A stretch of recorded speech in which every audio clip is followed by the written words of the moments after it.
ಬೇರೊಬ್ಬರ ಅಧಿಕೃತ ದಾಖಲೆಗಳನ್ನು ಬಳಸಿ ನಕಲಿ ಪಾಸ್ಪೋರ್ಟ್ ಅನ್ನು ಸೃಷ್ಟಿಸಿ ಅಕ್ರಮವಾಗಿ ವಿದೇಶಕ್ಕೆ ತೆರಳಿದ ಪ್ರಕರಣವೊಂದನ್ನು ಮಂಗಳೂರು ನಗರದ ಸಿಎಸ್ಪಿ ಪೊಲೀಸರು ಪತ್ತೆ ಹಚ್ಚಿದ್ದಾರೆ. ಈ ಪ್ರಕರಣದಲ್ಲಿ ಭಾಗಿಯಾದ ಪ್ರೀತಾ ಡಿಸೋಜಾ ಸೇರಿದಂತೆ ಹಲವರ ವಿರುದ್ಧ ಉಳ್ಳಾಲ ಪೊಲೀಸ್ ಠಾಣೆಯಲ್ಲಿ ಕ್ರಿಮಿನಲ್ ಪ್ರಕರಣ ದಾಖಲಾಗಿದೆ. ಉಳ್ಳಾಲಬೈಲ್ ನಿವಾಸಿ ಯಶೋಧ ಕೇಶವ ಎಂಬುವರ ಹೆಸರಿನಲ್ಲಿ ಮಹಿಳೆಯೊಬ್ಬರು ಪಾಸ್ಪೋರ್ಟ್ ಅನ್ನು ಪಡೆದು ವಿದೇಶಕ್ಕೆ ಪ್ರಯಾಣಿಸಿರುವ ಬಗ್ಗೆ ಪೊಲೀಸರಿಗೆ ಗೌಪ್ಯ ಮಾಹಿತಿ ಲಭಿಸಿತು.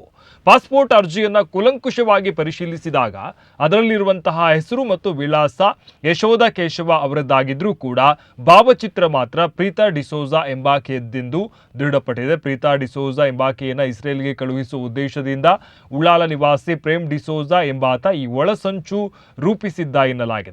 ಯಶೋಧ ಕೇಶವ ಅವರ ಶೈಕ್ಷಣಿಕ ಅಥವಾ ವಿಳಾಸದ ದಾಖಲೆಗಳನ್ನು ಪಡೆದು ಅದಕ್ಕೆ ಪ್ರೀತಾ ಅವರ ಫೋಟೋವನ್ನು ಅಂಟಿಸಿ ಅಧಿಕಾರಿಗಳನ್ನು ದಾರಿ ತಪ್ಪಿಸಲಾಗಿದೆ. ಈ ಅಕ್ರಮ ಪಾಸ್ಪೋರ್ಟ್ ಬಳಸಿಕೊಂಡು ಪ್ರೀತಾ ಡಿಸೋಜಾ ಅವರು ಮುಂಬೈ ವಿಮಾನ ನಿಲ್ದಾಣದ ಮೂಲಕ ವಿದೇಶಕ್ಕೆ ಹಾರಿದ್ದಾರೆ. ಪೊಲೀಸ್ ತನಿಖೆಯ ವೇಳೆ ಅಸಲಿ ಯಶೋಧ ಕೇಶವ ಅವರು ಪ್ರಸ್ತುತ ಉಳ್ಳಾಲದಲ್ಲಿ ವಾಸವಿರುವಂಥದ್ದು ಕಂಡುಬಂದಿದೆ. ಆದರೆ ಪ್ರೀತಾ ಡಿಸೋಜಾ ಅವರಿಗೆ ಅಕ್ರಮವಾಗಿ ಪಾಸ್ಪೋರ್ಟ್ ಪಡೆಯಲು ಯಶೋಧ ಅವರೇ ಸ್ವತಃ ದಾಖಲೆಗಳನ್ನು ಒದಗಿಸಿ ಸಹಕರಿಸಿದ್ದಾರೆ ಎಂಬ ಗಂಭೀರ ಆರೋಪ ಕೇಳಿಬಂದಿದೆ. ಈ ಹಿನ್ನೆಲೆಯಲ್ಲಿ ಪ್ರೀತಾ ಡಿಸೋಜಾ, ಪ್ರೇಮ್ ಡಿಸೋಜಾ ಹಾಗೂ ಸಹಕರಿಸಿದ ಯಶೋಧ ಕೇಶವ ವಿರುದ್ಧ ಪ್ರಕರಣ ದಾಖಲಾಗಿದ್ದು ತನಿಖೆ ಮುಂದುವರೆದಿದೆ.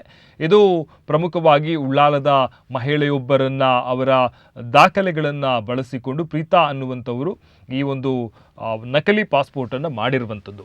ಆದರೆ ಯಾವ ರೀತಿ ಪಾಸ್ಪೋರ್ಟನ್ನು ಮಾಡಿದ್ದಾರೆ ಅನ್ನುವಂಥ ತನಿಖೆಯಿಂದ ಗೊತ್ತಾಗಬೇಕಾಗಿದೆ. ಯಾಕಂತ ಹೇಳಿದ್ರೆ ಪ್ರಮುಖವಾಗಿ ಮಂಗಳೂರು ಪಾಸ್ಪೋರ್ಟ್ ಆಫೀಸ್ನಲ್ಲಿ ಬಹಳ ಸ್ಟ್ರಿಕ್ಟ್ ಇರೋದ್ರಿಂದ ಅಷ್ಟು ಸುಲಭವಾಗಿ ಮಾಡುವುದಕ್ಕೆ ಸಾಧ್ಯ ಇಲ್ಲ.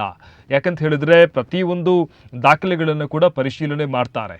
ಸದ್ಯ ಒಂದಷ್ಟು ಮಾಹಿತಿಯ ಪ್ರಕಾರ ಪೋಸ್ಟ್ ಆಫೀಸ್ ಮೂಲಕ ಒಂದಷ್ಟು ದಾಖಲೆಗಳನ್ನು ಸಲ್ಲಿಸಿ ಅದನ್ನು ಬೆಂಗಳೂರಿಗೆ ಕಳುಹಿಸಿ ಆ ರೀತಿ ಪಾಸ್ಪೋರ್ಟನ್ನು ಮಾಡಿದ್ದಾರೆ ಅನ್ನುವಂಥ ಮಾಹಿತಿಗಳು ಇರುವಂಥದ್ದು. ಆದರೆ ತನಿಖೆಯಿಂದ ಇದು ಇನ್ನಷ್ಟೇ ಬೆಳಕಿಗೆ ಬರಬೇಕಾಗಿದೆ. ಯಾವ ರೀತಿ ದಾಖಲೆಗಳನ್ನು ಪಡೆದುಕೊಂಡ್ರು, ಯಾವ ರೀತಿ ಪಾಸ್ಪೋರ್ಟನ್ನು ಮಾಡಿದ್ರು, ಇವೆಲ್ಲವೂ ಕೂಡ ತನಿಖೆಯಿಂದ ಗೊತ್ತಾಗಬೇಕಾಗಿದೆ. ಯಾಕಂತ ಹೇಳಿದ್ರೆ ಬಹಳ ದೊಡ್ಡ ಪ್ರಕರಣ ಇದು. ಯಾಕಂತ ಹೇಳಿದ್ರೆ ಪಾಸ್ಪೋರ್ಟನ್ನು ಇಷ್ಟು ಈಸಿಯಾಗಿ ನಕಲಿ ಮಾಡಬಹುದಾದ್ರೆ ಇಂತಹ ಆರೋಪಿಗಳು ಅಥವಾ ಬೇರೆ ಬೇರೆ ಸಂಬಂಧಪಟ್ಟಂಥವರು ಇಂತಹದ್ದೇ ದಾರಿಗಳನ್ನು ಹುಡುಕ್ತಾರೆ.